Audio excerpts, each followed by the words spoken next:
Hey guys, so it's time for my August wrap up. Um, yes, I'm not quite totally back yet. I have started watching videos again though, so I'm really excited about that. I will say I went on my road trip at the beginning of the month, just a little update before I do my wrap up, which was really great. I got to meet Jenny, Doris, Mickey, uh, Yamini, Carm, and Amber. I think that's everyone that I met. But it was really, really exciting and fun. And yes, I read during the trip, but I have not finished a single book since I have been back. I feel like, I don't know, this angle is weird, whatever. The last book that I finished, well, now that September has started, I have already finished a couple of things, which is great. But in the month of August, the last book that I finished was on the 14th of August, which is really sad. I hit a total slump. My work schedule was very, very bizarre. I was working, like 9, 10 hour days, like 12 to 9, 12 to 10 kind of. So it was just like not great, but I feel like everything's kind of calmed down. And then my uncle came to visit, so I had to clean my house, so I didn't have a lot of time to read. So I feel a lot better. Oh, I've got a little mini haul. I did buy books, but I'm gonna pretend like that didn't happen. Bree sent me the complete stories of Clarice Lispector. We're supposed to read it together, so I'm really excited. Bree from Bree Hill, and then my uncle bought me this. My uncle Oswald by Roald Dahl. So hopefully I'll read both of these this month. Actually, I'm not sure about this one because I feel like we're buddy reading this, but I need to text her. But this one, hopefully, at least I read this month. Anyway, so on to the books that I read. The first one that I finished was A Raisin in the Sun by Lorraine Hansberry. This is a play. I got this in my Noir Reads box. This was so good. It's so frustrating. Well, I guess I should tell you what it's about. It's about a family, African American family, and it's like a grandmother with her son, and like a mom with son and daughter, and then the son's wife, and then their kid. So it's like kind of like a three generational, multi-generational family living in kind of an apartment. And I think the man, the son, husband, father, all those roles. I think he works as like a chauffeur, and then his wife works like cleaning houses maybe, and then the sister, she is in school, so they kind of like want to improve their station in life. They're getting this check. I think the father passed away, like the grandfather passed away, so they're getting this check, and they're are like really excited about it because they want to like improve their station in life, and then things happen, and it was really kind of hard to read because it's just like, no, don't do that, or like it's frustrating because you see, like, especially I think Walter's his name, the gentleman in the book, like I don't know, I'm not a gambler, so maybe that's it. Like but he's kind of in this position in life where he doesn't want to be there anymore, and so he's taking a risk and he's gambling to try to like take his family and like do something more. So it is really, for me, it was kind of hard to read, but I thought it was fantastic, and I'm confused as to why I have never read it before. The next thing that I read was Incognegro. This is a book that I actually purchased on my trip. This is by Matt Johnson and Warren Pleece. And I think this, I read a bunch, or I listened to a bunch of podcast interviews with Matt Johnson. And I think he can pass for white maybe. And so when he was like growing up, that was like his like superhero ability or something was passing. So the story is following a detective whose name I can't. Zane Pinchback. I think that's what his name is. Zane, he is able to pass as a white man, so he goes undercover as a white man to these lynchings, and then kind of reports on the lynchings for his for the New Holland Herald. And it gets like so intense and nervous at a certain point. Jake read it before me because he read it while I was driving, and then I read it while he was driving. And while I was reading it, I was like about to throw up because I was so nervous. It's a graphic mystery. The art is just fine. It's it's in black and white. I like it. But the story, it was really oh my gosh, the cats are playing with a pebble back there. It's driving me crazy. The story filled me with so much anxiety because, he's in bodily danger. His friend is in, bodily danger. Like, I'm worried that these people are going to kill them. So it caused me a lot of anxiety. Kind of like when I watched Black Klansman and I was worried that the two guys in that were going to get killed. Is kind of like the same thing where anytime you're going undercover with like these insane people that have no problem murdering other humans, it's just like causes me a level of stress and anxiety. But I definitely recommend this. I think that there's another book in the series, but I don't have any money to buy anything right now, so I'll get it eventually. The next thing that I finished was Fever Dream by Samantha Schweblin, and this is translated by Megan Dowell. Oh, I bought this one on the road too. I bought this at Book Bar. This was really, really good.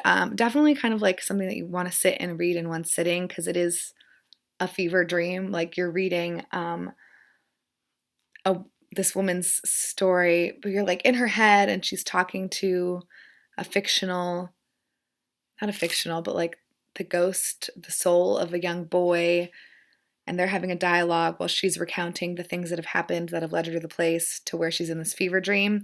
So it's really interesting. I thought it was very well written. It was beautiful. It was very quick. It made me sad, and yeah, I really, really liked it. Nothing like right now that is evoking any like strong emotion, but I definitely recommend this. I thought it was beautiful. Oh, also, if you've read this, will you explain to me the very, very like last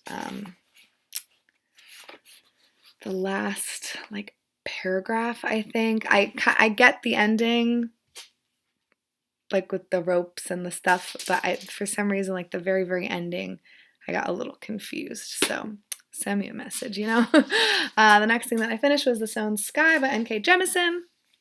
This was the final book in the Broken Earth. This rock needs to go in the garbage. The final book in the Broken Earth trilogy. I thought this was super, super good. Not my favorite book of the series, though. So I can't deal with this anymore. Hold on. Oh my gosh. Cats. Are you kidding me right now? No. Where'd it go?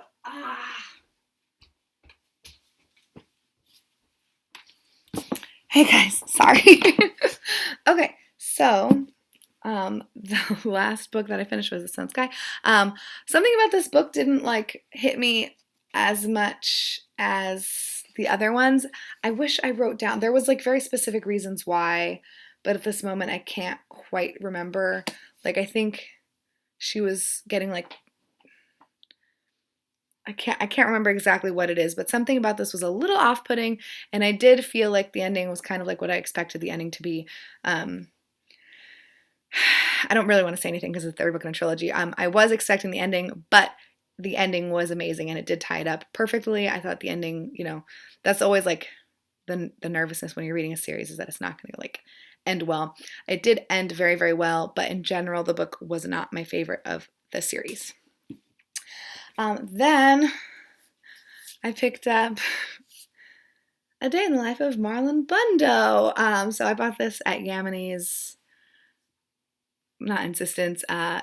She basically told me how great it was, so I picked it up. This is the story of what's that guy's name? I don't even remember because I've blocked it out. Our vice president's bunny, Marlon Bundo, and like him meeting the bunny that he loves and wanting to get married, but there's like a stink bug that won't let them. Where are they? Oh, here they are, meeting each other. Oh, it's so exciting. They're so cute, and there's different little animals, and it's just like a fun, cute little picture book about two gay bunnies trying to get married and people voting out the stink bug because he makes a stink about them getting married. The next book is also because of Yamini, and that's The Raqqa Diaries: Escape from Islamic State by Samir. This was that's not his actual name. It's translated by Nader Ibrahim, with illustrations by Scott Coelho. This was like, if you could take one thing away from this wrap up that I'm doing, it's that you need to read this book. Yamini talked about it, and I meant to pick it up, but it's like one of those things, you know, like how most of these things are, where it's like, oh yeah, I'm going to put it on my list and eventually I'm going to read it. Honestly, every single human being needs to read this book. It's about, you know, him being in Syria and trying to escape. And it's just, it's so heartbreaking. It's really not a very long, there's lots of illustrations. It does not take that long to read. Please, if you don't want to spend money on a hardcover, I totally understand. Go check it out from your library. Go request it if they don't have it. This book, I think, is really, really eye-opening, and it's super important to get like these perspectives from people. Because, you know, I really don't want to go off on a tangent right now, but there's a lot of horrible, horrible things that are happening to people. And I think the best way for us to make change happen, I mean, obviously, like, me reading this isn't like making change happen, but I think it's really important for everyone to become aware of what it actually is like, and this describes it, and I think that that will help us like open our eyes and open our minds. So like maybe like, you know, I literally think everyone needs to read this book. um I wish I could shove it in everyone's hands because it was incredible. I want to like reread it right now. It was so good. Please read this. And then I ended the month. I didn't think it was gonna be the end of the month, but I read Adjustment Day by Chuck Palahniuk. So I wanted to DNF this. I didn't because I was like, Jake, can I just get rid of this book? And then he was like, no, because he bought it and it's a hardcover. And it's just like, I don't want a book on my shelf, in my TBR shelf. I'm not going to read it.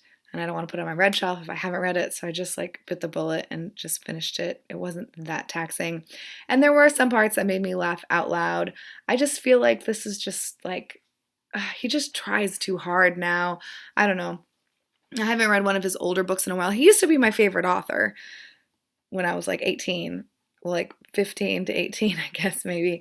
Um, I get it's, you know, the whole premise of this book is that so the only reason that, you know, we create wars and like all this kind of stuff is because there's a surplus of like young male population and we need to get rid of them. And so like there's this, you know, person who creates this book called Adjustment Day, and the point is to like basically kill everyone in power. So they kill all the politicians and senators and journalists and teachers, like professors, like anyone that's like, you know, highbrow, whatever. And then they separate the United States into like, you know, Caucasia.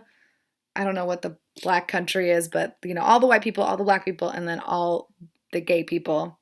And it's just like, you know, there's no like specific talk about, you know, other things other than just gay. So there's no real talk about trans or, you know, non-binary and that kind of stuff. So um I don't know. It's just so frustrating.